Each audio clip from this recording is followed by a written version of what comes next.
Welcome to Lakeshow Podcast. It's a weekly deep dive into the biggest stories and topics surrounding the Los Angeles Lakers. I'm Allie Clifton. He's my Spectrum SportsNet co-host, Chris McGee, and he is our Laker insider here at Spectrum SportsNet, Mike Bresnahan. For those of you that may be just tuning in on the television side now. How exciting is that? You know what's amazing? What? That camera goes on and you're pro. Buddy. Oh, buddy. Do you know? Because that light is on and we are now on television, we can't have all the fun that we used to have. No, which is because we're on a time crunch. Yeah. Which is exactly what I feel like the Lakers are up against right now, too. Me too. Time. So we're going to dive right in. Obviously, coming off that loss to the Orlando Magic, 118-106, to start the road trip. We're going to get to JJ on the pulse of the team in a second, but just to start, Brez, your initial takeaway. Yeah, a little worried about the Laker defense last couple games, giving up 118 to Orlando, a.k.a. the league's weakest offense. That was surprising. Then the game before that, I had the unfortunate positioning of being at that game. They gave up 146 to Chicago, a team that's lingering around 8th or 9th in the East, nothing special. So I did like what I heard after the Orlando game. Lucas saying, hey, maybe we got a little satisfied with ourselves. Maybe we started to, read our media stories a little bit and see what people are saying on Instagram and TikTok and whatnot. I added that last part. He did not. I was about to say, did he really say that? No, he did not go that deep. Yeah, does he do TikTok? I seriously doubt it. At any rate, he did take accountability, and he said, it's on LeBron and me to really get us out of this mini funk, 3 games in a row, that they've lost. Yeah. Good news is a lot of people around them also losing. Denver struggling without Jokic. Shocker, it's hard to play without maybe the best player in the NBA for a week or so. But the Lakers do need to, you want to get back that mojo you had just a couple short weeks ago. Yeah, I'm with Brez. I think you nailed it. Defensively is the biggest thing that I take away from the losing streak. Bulls put up 146 points. They're playing like the 96 Bulls. I mean, literally could not miss. So you go, okay, throw that one away. And then Orlando, who's a great defensive team. They really are. Size, length. Coach Mosley's doing a phenomenal job. They're getting healthier. But offensively, they've really struggled this year. They're last in the NBA. Doesn't mean they can't play offense, but their stats don't lie. Well, they came alive last night and hitting shots, hitting threes. Hans Wagner and Paolo were on fire. And they just took it to the Lakers. That third quarter, 34-18. That 7-0 run to end the second quarter kind of leaked over into the third. And, what's sticking out to me is just that defensive presence that the Lakers had where they were ball hawking and trapping and getting steals. I just haven't seen that intensity, and that's concerning, obviously. And then the energy has just not been what it was. So you got to find it again, and that's the NBA. I get it. But, yeah, man, 11 games left, and obviously everyone's wound tight because of the race, the playoff race. And losing is not fun for anybody. It's not fun for players, coaches, fans, broadcasters, because, a week ago you're feeling good again. A few weeks ago you're winning 8 in a row. Then you have a losing streak. They just keep going back and forth with these streaks. And, it's a bummer. Where are you on the panic meter? That's a good question. I wasn't panicked at all during the 4-game losing streak. I'd say last night when I really looked at the standings, and then this morning when I went through a lot of schedules, I tilted a little bit towards uncomfortable, right? Like, it's not a full-blown panic, but it's just uncomfortable because I don't like the possibility of slipping back to the playing game, even though I don't think that's going to happen. But a couple weeks ago, it wasn't even a thought in my mind that it could happen when you have an 8-game lead. But things happen. So that's where I tilted a little bit to uncomfortable. Everyone knows how I feel. I've been saying it for weeks and weeks that I think you need to have home court in the first round because that's what the goal should be. That's what they should want. But right now, I just want to stay above that line. And that's weird for me to say. Well, it's also what I think just to JJ mentioned not too long ago as well, when people are asking him about the standings, and for him, he said flat out, I just want to be in the playoffs. In the playoffs. We do not want to be in the play-in. And I don't care what anyone says. I truly believe that every team, even the OKCs, even the Clevelands, you're up against something at this time of year. For those teams, obviously they've done their job, they've done their work, they are where they are. But You're fighting to stay healthy. You're fighting to keep a rhythm. You're fighting to balance resting going into, obviously, the postseason. But then you see the teams like Chicago, who is different trajectory-wise than the Lakers, but they're fighting for whatever their season has been and dealt with to just be in the play-in, right? Same thing with Orlando. They're a game and a half out of the 7 spot. That's hosting a play-in game, putting them in a better position because of the way they started the season before all of their injuries. They know they belong in the playoffs, but you want to set yourself up, right? So the Lakers are taking these punches, and I just mentioned right before we came on to the show, besides the number 1 seed, Oklahoma City, who has won 6 straight, and besides the 10 seed now, who are the Phoenix Suns, who have won 4 in a row, 2 through 9, every team has either lost 3 in a row or they've lost their most recent game respective to their schedule. And remember, last week doing the pod, everyone had winning streaks. Right. Yes. So, and it's interesting you said that about the Suns. The last time we saw the Suns, the narrative was they are a broken team. They don't play for each other. Get to the postseason. Any kind of win streak, week to week can absolutely change in the NBA. Mm-hmm. Week to week can absolutely change where your mindset is, what you think your team can do, and that's the truth. I mean, listen, I'll tell you a quick story because I know we don't have a ton of time. 16 years ago, so my details might be off a little bit. I'm pretty sure it was 2010, and I remember a reporter at Fox Sports West at that time, and I am asking. I had to ask the questions in the locker room. They had lost 4 or 5 in a row at the end of the year. Kobe was kind of in and out of the lineup. Lakers were going to be the 1 seed or whatever they were. But I think the panic was like, is everything okay? And I remember just the look in their face was like, what do you know? We're fine. So it doesn't matter if we're all panicked. Yeah. I need to know where they're at. Yeah. And how they feel about what they can do.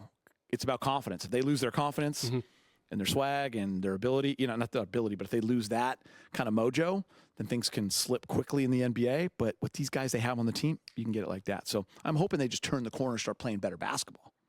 Yeah. Here's a good start in terms of figuring out where they are, meaning the team. JJ Redick on the pulse of his team. I think a couple guys maybe from the schedule and being in and out of the lineup, and a couple guys being injured, like I don't know, we look tired, and I don't know what contributes to that. That happens periodically throughout a season where the group gets tired. That's what it feels like right now. That happens throughout the course of a year multiple times, so I don't think that that's the problem. We're happy to get everybody back healthy and like I said, have everybody on the court. We just got to be better than we have been the last 2 nights. Guys have been in and out of the lineup. Some have been hurt. Some have had back-to-backs and schedule and all that stuff. Like, what's just the overall rhythm of this month been like for this team, and what's it been like trying to fight through it, I guess? I mean, always it's hard, but we get paid to do that, so that shouldn't be an excuse. Everybody at some point has a tough schedule, so that shouldn't be an excuse, and we gotta look at how we're playing. We just gotta be better. There's no other thing to say. You mentioned, I'll come to you quickly on this because you mentioned you just want them to start playing better. Yeah. What concerns you, I guess, during this 3-game losing streak? Is it just the defense? Yeah, I just said it. The defense, for me, the defense and the energy just have to be better and more consistent and playing a complete game and not giving up these crazy quarters. You look good for a half or a quarter, and then you give up a bad third, and now you're down 12 or 14. Is there a positive? Not right now. Probably the health. You know what? Of course. Yes, the bodies are back. Yeah. I meant when I was talking to Ryan, our producer, I meant to say, that's what I said. Yeah, for sure. But having bodies back was my biggest thing, and I'm going to stand on that hill. So I'm standing on business. Stand on business. Mm-hmm. And bodies back is a really good thing. Defense for sure, but beyond that, I'm kind of upset at myself. Maybe other Laker fans can raise their hands too on this, because a couple games ago, you get back LeBron, who missed 2 weeks. You get back Rui, who missed almost a month, and it's like, okay, everything's gonna be fine. Plug and play, no problem, no lapses, no issues. They're gonna roll over Chicago. They were favored by about 10. They're gonna go into Orlando. They were favored by 4 or 5 on the road, no problem. And I fell victim to everything's gonna be fine. LeBron's gonna look just like the guy who he was 2 weeks earlier, and Rui, who we haven't seen in weeks, is gonna be great. And he'll just take over his starting spot. Well, LeBron was not so good in the first game, much better in the second game, I thought, especially the second half, Geet. I really liked what he did. He was a little short on his shots, I thought, in the Orlando first half. Not the case I saw in the second half. But still, it's not what I thought it would be. Like, oh, everyone's back. They're going to start rolling. It does take time, and I think I failed to acknowledge that personally. And hopefully I'm not the only one out there who thought that way. Need good Vando minutes. Yes. Need those back. Yep. We need that defense to get back to where it was, where they were just causing havoc for teams and winning that way. Yes. We're relying too much on like, hey, we're blow everyone out because we're going to start, we're shooting the ball well in March. And then all of a sudden you have a bad shooting night and Orlando doesn't, and you're losing. And Jackson Hayes, 5 fouls, showing his importance. Yep. He was eliminated from importance in the Orlando game. Didn't get him any lobs. It was just exactly. Rui toiling on the bench, 20-something minutes, not really an impact. Plus the rotations too. JJ also has to say, okay, people are back. Now what do I do? Dalton Connect played 5 minutes off the bench against Orlando. So what's going to happen there with those minutes, Geet? Brez, my biggest knock for the team and what's frustrated me, because this has been an awesome year, in my opinion. It's been a lot of fun with both teams, pre-trade and after trade. I always mention those games like Charlotte. Yes. That sticks out at home right after the break. Brooklyn, where they didn't, because those teams did not play well, and you were the much better basketball team, and you just didn't take it as serious, and you just didn't close. Those 2 wins, those 2 losses can come back and haunt you. Everyone's focusing on the now. I had that feeling again in the Bulls game. Give the Bulls the credit. They came out and beat you down. They made those shots. I didn't see the sense of urgency that I think was necessary to take that game a little more like, let's win this game before heading out on this nasty road trip. Let's get another win under our. So that's the kind of things I think fans get frustrated with. I don't think the team's panicked. I don't think, I think they're professional basketball players. They've been down this road before. They're going to be down it again. So you just got to turn it. Look at the Suns, right? They turn it. People just turn it like that. And in just terms of the schedule, 11 games to go, Tough 7 schedule. of them on the road. Where would you likely like to see this team finish? Is it anywhere above the line? Because that, in one degree, it's like bakers can't be choosers. I always get greedy in these situations too. Of course, right? I don't think that's greedy, Mike. I think, Brez, I like that. Yeah. If you can get to 2, great. You're going to have to win some games here. 11 games left. You probably have to go 8-3, maybe even 9-2, which is tough with 2 games at OKC still on the schedule. You got Houston coming up. You still got to finish this road trip, including games against Indiana and Memphis and Chicago. 86 Bulls Chicago. Or sorry, 96 Bulls Chicago. 96 Bulls, yeah. But at any rate, go for second, but at least finish top 4. Get a first round. Let's go for 3, and maybe you get anyone but Golden State in that first round. I think it's it's a soft answer by me if I say just get into the playoffs and avoid the play-in. That is absolutely probably my number one wish, but it's such a soft answer. I'm with Brez. I want 2-3. I want to be in that spot. And we were having this argument in the newsroom. It's like, well, what about the Warriors in the first round? Well, okay, it is what it is. Like, you can't be bummed you have the 3 seed. Like, go beat them. It's a great team. But then maybe you're playing the Rockets second round and you're avoiding, and maybe Denver and OKC are knocking each other out. And then you got them. So, you can't worry about where everyone's going to land. Just take care of what you take care of what you can. Get a home court. I like that. I like that. All right. Some other notes from yesterday, which would be against Orlando, away from the game. Red Panda. If you watch the NBA, love Red Panda. She made her return to Orlando, guys. Yes. It was her first time in 7 years. She the GOAT of halftime performances. I'm going to tell you, Allie, there she is. You and I do halftime a lot. Yep. Right? And when you're throwing it back to the third quarter, basically, sometimes in their ear, they'll be like, we're going to show you the halftime show, and there's a lot of funny stuff going on. Yeah. Last night, it was electric because Red Panda. She's back. They told me Red Panda in Orlando. I hadn't seen her in a while. Yeah. She is an absolute Hall of Famer when it comes to halftime shows, and she is in the GOAT conversation. Yes. I would have to see a list of the greats. Quick change. The guy with the dogs. Yeah. It's a little... The guy who stands on the chairs and stacks himself up like 3 stories. Yep, 4 weird. stories. Yeah. But yeah, I mean, I'm going right now. She's the leader in my clubhouse. Yeah. And by the way, I've been doing this NBA thing for 21 years. Yeah. She has been there since my first year. Okay, so and that's why is this her first time back to Orlando? Is she the LeBron of halftime shows? Like the longevity? She is. The ability to deliver. Yes. 20 in your 22nd season? And never drops a bowl. Have you guys Rarely drops a Listen, bowl. yeah. She had a couple times where she's dropped. Yeah. Have you guys- LeBron's had some bad Yeah, games in it's the rare. finals. You know what happens? It happens. I just made up 22. Brez said 21. As far as I can remember. So I'm going she's to been give her around. 22, 23 seasons. I'd love for someone to really quick just go look that up. But right now she is. Look at this. This is talent right here. Have you guys ever rode a unicycle? Absolutely not. 1,000% no. Look at that. Seamless. Have you ever thrown bowls on your head? Yes, I have. But Red Panda. yeah, I was in a weird place. But I absolutely That's a great story. I a think. unicycle, and like me and it just wouldn't be a great fit. It's hard. It's about fit, no. and that's not a great. And her combo unicycle platter. is up like 10 to 15 feet. Like it's jacked up. I just Okay. don't need Wow, she that does it. uncomfortable I'm gonna do this feeling, for you. Just the whole thing with it going down. Yeah, it's a long tumble if It's a you're on the long. Red Panda. Yeah, it's just uni. not Yeah. fun. Yeah. Her act involves riding a 7-foot tall unicycle. Okay, I was There off you by go. a little. That's She was on season 8 of America's Got Talent. sure she was. 16 metal bowls. I don't know why I said 16 metal like that. Metal. Yeah. 16 metal bowls. Apparently, there's metal bowls. Metal bowls. Metal bowls. Yeah.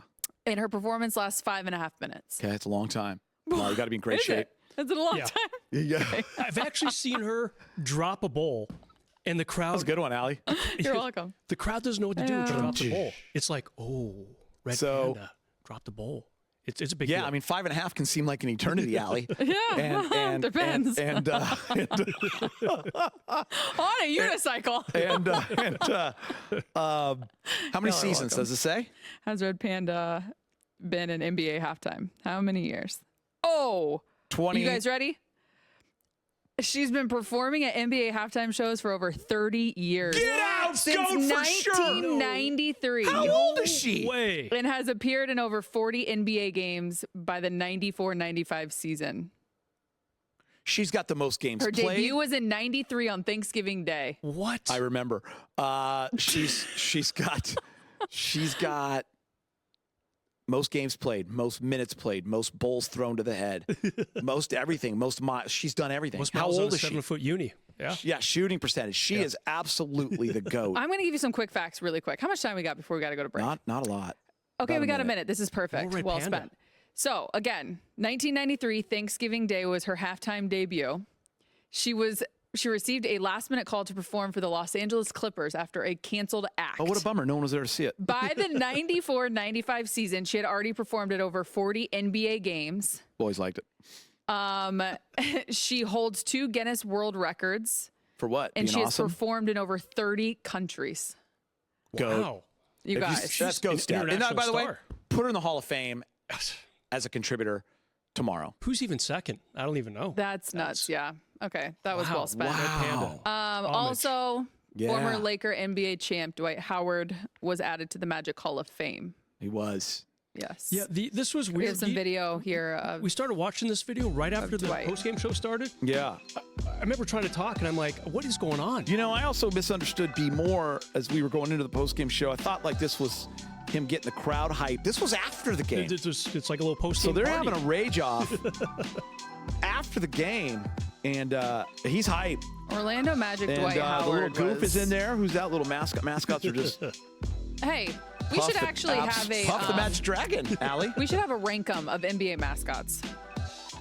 Sure. We should have a rankum list. Rankum is Lakers is list. the biggest goofs. Nope. But we're gonna do NBA list. All right. With that said, it is time. Puff the guy. I'm still stuck on you thinking 5.5 minutes is a long 5.5. time. Lakeshow fans, it's an eternity. Part of the show each week. Feel free to send us your questions and comments. We'd love to hear from you. We're going to take a quick break. When we return, we're going to react to some news around the association. Sign me up for 5.5.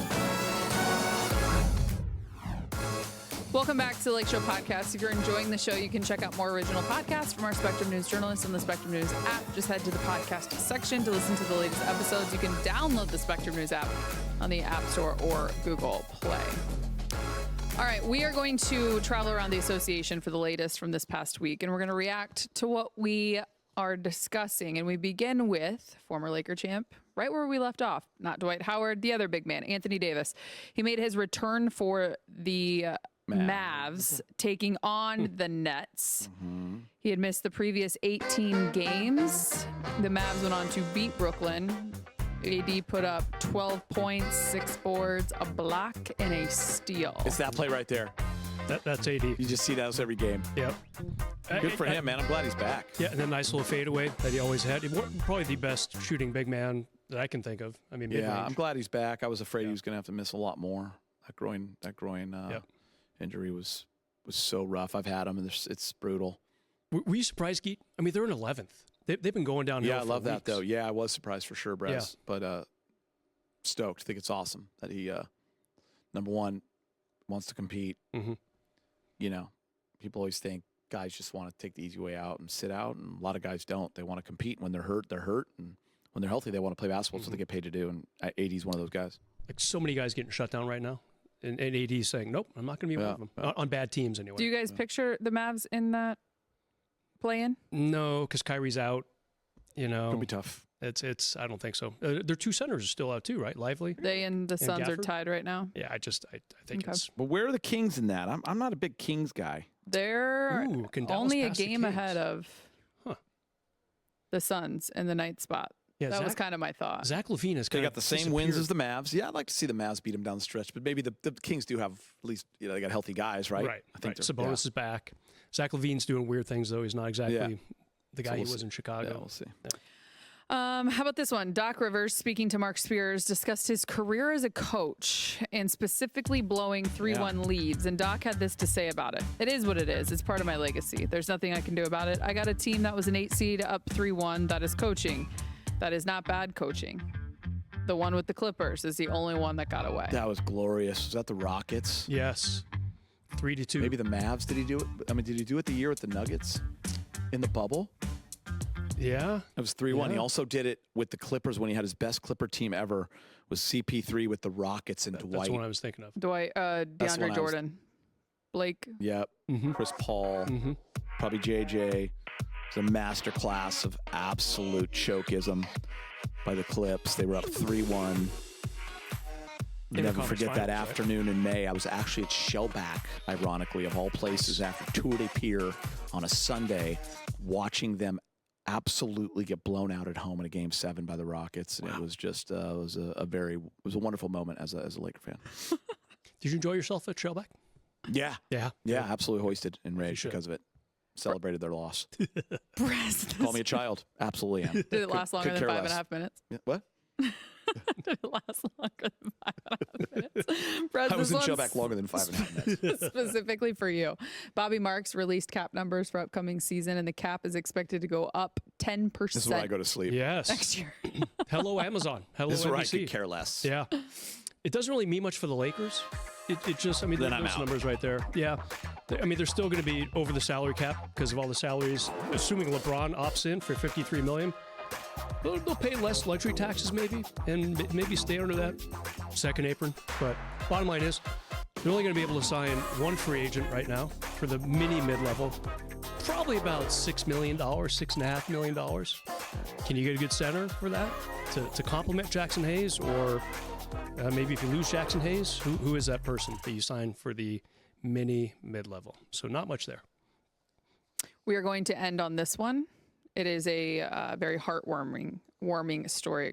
Joe Ingles, his son Jacob, has been diagnosed with autism and has never got to see his father play in a game. I don't know if you guys saw this. He went to one recently, but Joe had not played in that game. So that all changed on Friday when Chris Finch, head coach of the T-Wolves, not only played Joe, but gave him the start. No way. So his son could see him play. So cool. I think, too, there was an awesome 3-minute clip from Joe out on social media just talking was about amazing. perspective. Yes. Phenomenal sound. If you haven't, look it up. Listen to it. Definitely Find something. You just To be think that celebrated. because someone plays a professional sport and has a lot of money that they don't have to go through other life things. And he puts a real perspective cap on it for people. Yes. Very chilling. It's why I don't completely panic over the Lakers because there's other stuff in life That right there. matters. Yeah. Great way to end the podcast. Wins and losses are something, but not everything. Yeah. You know. They're fun, but it's not everything. I do like winning, though. You guys are amazing. Thanks to all of you as well for listening to the Lakeshow podcast. If you like what you hear, leave us a rating or review on your favorite podcast app. We want to hear from you. See you next week. You know where to find us.